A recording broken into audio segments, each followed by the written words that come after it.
Hi, and welcome to the Miami-Dade Chamber of Commerce Member Connection. I am your host, Eric Knowles. But before we get started, a word from one of our supporters. Miami-Dade College has career paths in anything you want to be. What's your story? Be global. Be cutting edge. Be inventive. Be investigative. Be a hero. What do you want to be? Be the best. Be you. Be MDC. Hi, and welcome back to the Miami-Dade Chamber of Commerce Member Connection. Yeah, I am your host, Eric Knowles, and you already know the deal. I'm excited. I'm excited about growing and helping Black businesses, brown businesses, and women-owned businesses grow. And today, I'm truly excited about this young man that's here.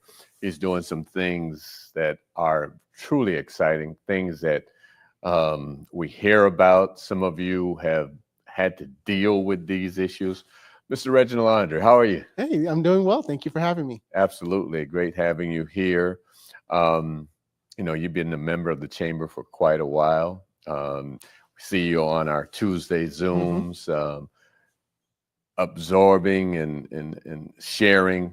And today, you come to talk about what it is that you do, cyber security, ARC. Give me the name of the company again. Yeah, ARC Solvers. ARC Solvers. Yes.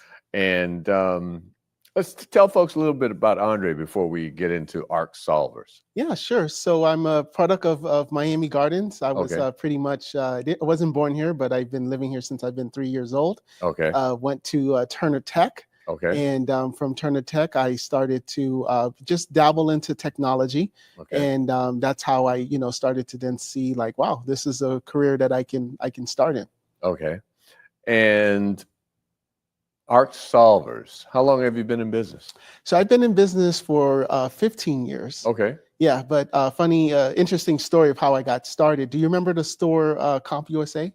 Oh, yeah, absolutely. Yeah, so I used to work at CompUSA, the one in Miami Gardens, and someone came in one day and he brought about $35,000 worth of equipment. Oh, wow. And at the end of the sale, he was like, I have no idea how to set this up. Can you come to my home? Okay. Yeah, so first of all, I couldn't believe that he brought that much stuff for his home. I thought it was for his business. And at the time, CompUSA, which is like a Best Buy, they didn't have like a geek squad. Right. So he gives me his address and it said Miami South Beach. Okay. And I had never been exposed to South Beach, Oh, wow. Yeah. Right. So for the first time, I remember driving on the MacArthur Causeway and seeing the yachts.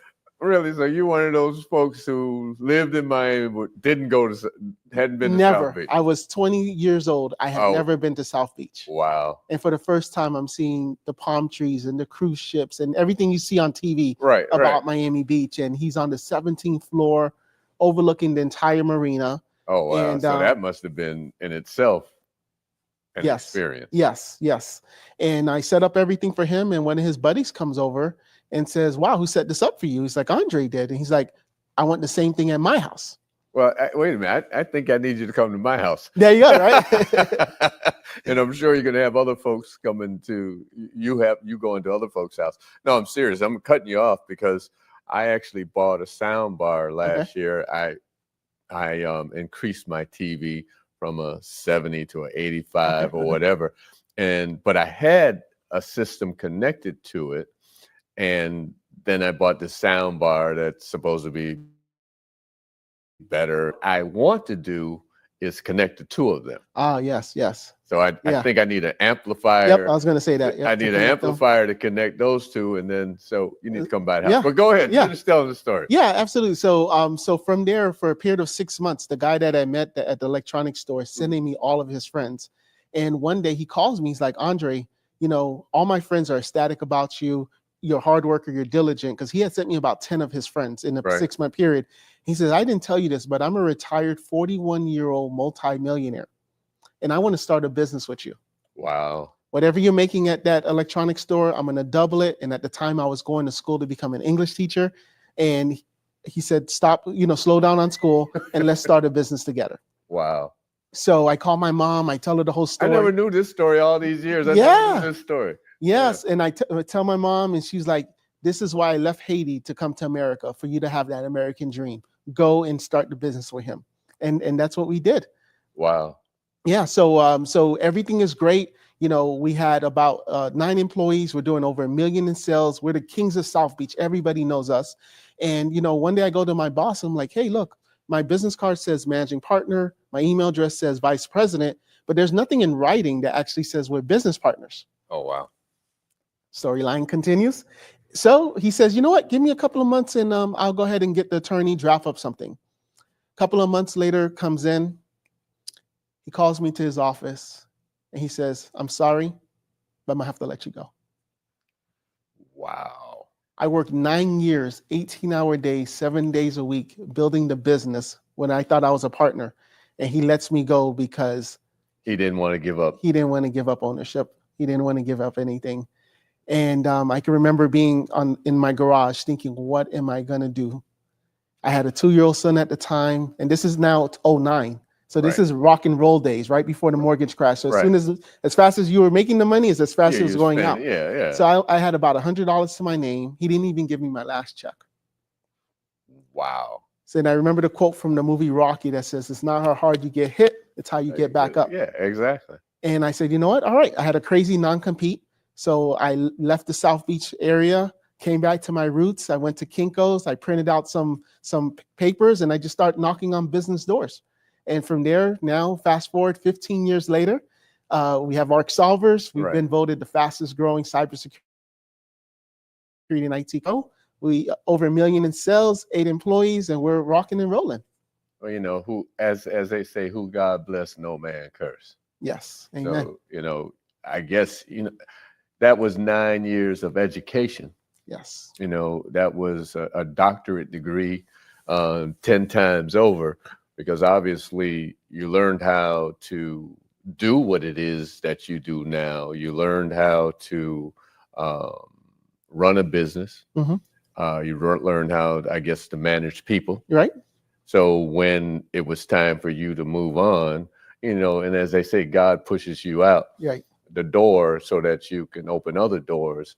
And so when you went through that process of, wow, you knew what to do. Yes. It wasn't, even though you said, well, what do I do now? You knew what to do. I knew exactly what to do. You knew yes. who you need. Like you said, you got 8 employees. You knew the type of employees you needed.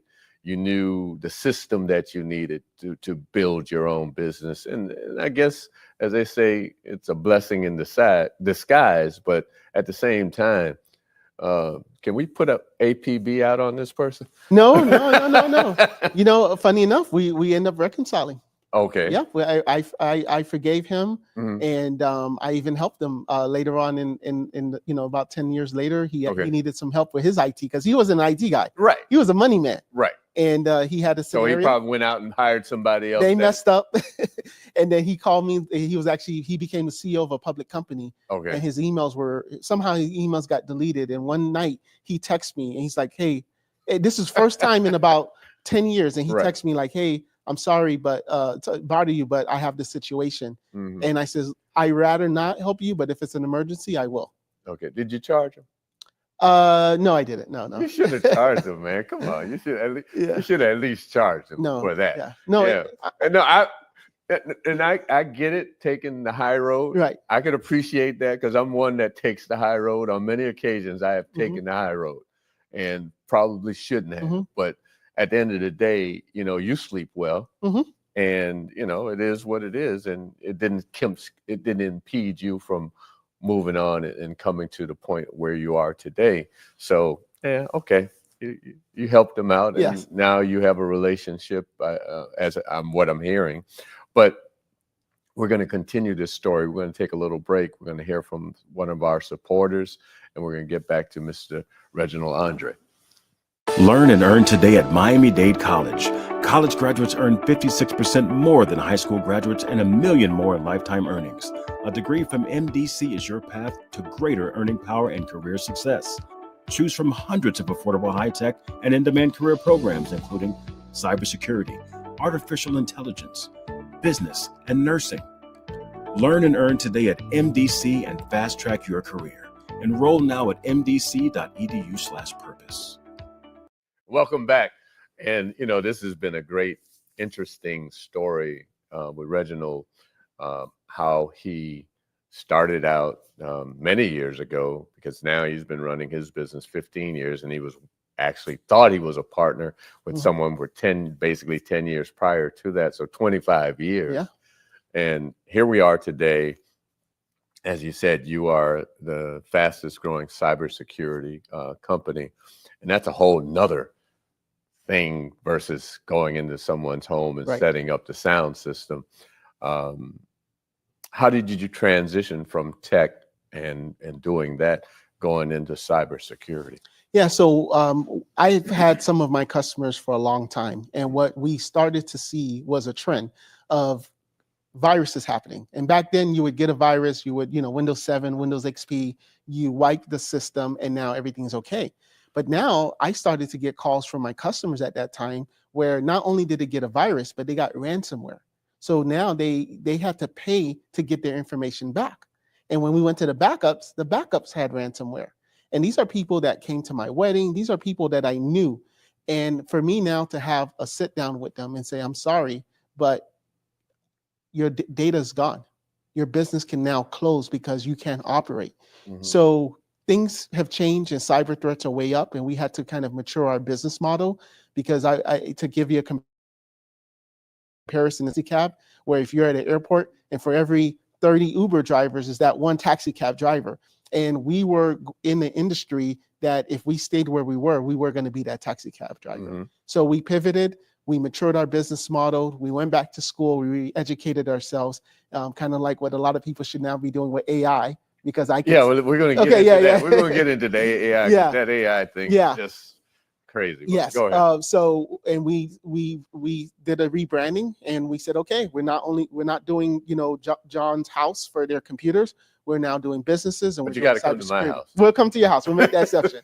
But so then from there we did cybersecurity, and that's where we are now. Okay. Wow. And let's go into cybersecurity again. Like you said, there's ransomware. Cities have been hijacked. Major businesses have been hijacked for millions of dollars. And these people are just out there somewhere, and they're just that's their business model. That's their, and we're competing against nation states, China, Iran, North Korea. They're getting our data, and then now they're saying if you don't pay, you're going to now, like you said, city of North Miami Beach, city of Fort Lauderdale, $1.2 million that they lost from a phishing email. And a lot of times businesses will say, oh, well, they're never going to come after me. Right. I always say, you're not too small to get hacked. You're just too small to make the news. Right. And to your point, you can be a small business making $1,000 and someone comes and hijacks you, and you're basically, as you said, you're out of business. Yeah, and that's exactly what's happening. It's just not making the news. So until and unfortunately, we're a reactive society. So until it happens to you, you don't take it seriously. Right. What happens after you've been hijacked? And like you said, they want to be paid, and you are working to keep them from getting hijacked. Right. So talk about that process, and then the fact that you've been hijacked, you're basically out of gas. Yeah. So typically from there, hopefully you have cyber insurance. Okay. Because then with cyber insurance. Yes. Who sells cyber insurance? You're saying the same person selling you your E&O insurance and business liability. The same insurance agent. Okay. Cyber insurance. I didn't know. Okay. Because believe it or not, the FBI have found that these, like you said, this is their bread and butter. These hackers, they have a call center. Right. And they're going to say, what message are you getting on your screen? What's your ID number? And then they're going to say, okay, the ransom is $100,000. Please pay this via Bitcoin, please, or crypto, whatever the case is. And it's an actual. You can't trace that. Nope, you can't trace it. And it's a negotiation. You may say, look, I can't pay 100, I can pay 75. Okay, let me get back to you. Let me call my boss. Like They have. It's like the movie with Statham. Did you see that movie? Yeah. That was So it's that. Yeah, they found in the whole organization chart where this hacker, they have customer service, they have IT support, they have HR. It's a business. This is a real business. And while all this is happening, your customers are calling you, the phones are down, internet is down, emails are down, and they're saying, well, we have to continue our work. And then they leave you and they go to your competitor. Wow. So again, your company steps in to help ensure that it doesn't happen. That is correct. How does that happen? Sure. So back in the days, you would just call your IT guy when you needed them, right? Mm-hmm. That's called the break fix model. Now what we do is we're proactive, and we're like an onion. So think of your house. Make sure we put a fence in front of your house. We put a dog, we put cameras, we lock the doors, we put motion sensors, and we give you a gun.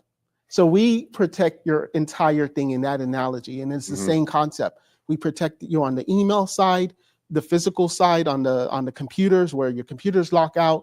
We send phishing emails to your staff so that they can hopefully not click on it. We put all different technology tools, firewalls. So actually, companies like you send phishing to. Yep.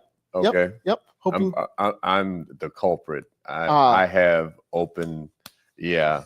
and the thing about it, you're going through emails, and a lot of email is trash, and then one of them pops up like, you didn't pay this bill, right, or you didn't do this, and you're like, oh, let me see what that is, and that's when it all begins. Just like terrorist attack, right? They only have to be right one time. They can try 100 times. If they're just right one time, it's havoc. So the same concept. Wow. Yeah. So what do you recommend for a company to do? So it starts off by having a budget. IT budget and cybersecurity budget, two different things. Okay. Your IT guy, your cousin who's going to FIU and he's taking some computer classes, and now all of a sudden he's helping you with your business. That's not going to cut it. You need a IT professional, cybersecurity professional like our company to help. But again, when you say, and I heard about the fence, heard about the dog, the cameras, the motion detector, the gun. So what is the process actually? I'm opening a business. I've been in business for a couple of years, and I want Andre to come protect me. The first process that we do is we do a cybersecurity risk assessment. We put on our hacker's hat and we try to hack into your systems. And we see how good your systems are, how bad your systems are, and then we say, okay, hey, this is everything we found. This is your risk. How do you want to manage that risk? And then from there, you say, you know what? Okay, let's do this. Or I don't have the budget for this. I'm willing to accept this risk. And then from there, we then do like a continuous protection. But the first thing is we need to ethically hack into your systems to then see all your vulnerabilities. Okay. This has been great. And we didn't even get into the AI. We got like maybe a minute left. What would be your message to someone who isn't engaged with AI right now? It's taking jobs. Coca-Cola just put out a Christmas commercial made with AI. What typically would be about 30 jobs, they were able to do with one job. Well, and obviously I understand that since I'm an actor, and it is taking away from those jobs, voiceover jobs, et cetera, et cetera. So yeah, it's a little crazy. But if someone wants to get in touch with you? Sure. They can go to our website, arcsolvers.com, and we're all over social media. So just look for my name, Reginald Andre, and ARC Solvers, ARK Solvers, and you'll find us. This has been a great conversation. We got to bring you back because, again, I want to get deeper into the AI piece. And I'm sure people want to learn more about AI. But if you want to know more about the Miami-Dade Chamber, this is one of our great members. You can go to m-dcc.org or call us at 305-751-8648. This has been the Miami-Dade Chamber Member Connection. See you next time. Today, I stand before you, a proud graduate of Miami-Dade College and the 5th president of the Miami-Dade Chamber of Commerce. I'm honored to return to the college that prepared me to become a leader in our community, providing an education second to none. So I'm asking you to please tune in every Monday at 12 noon to the Miami-Dade Chamber of Commerce's Member Connection, as I interview members of the Miami-Dade Chamber of Commerce on our Facebook page at Miami-Dade Chamber of Commerce or our YouTube channel, Miami-Dade Chamber of Commerce. To learn more about the Chamber, please go to m-dcc.org or call the Chamber at 305-751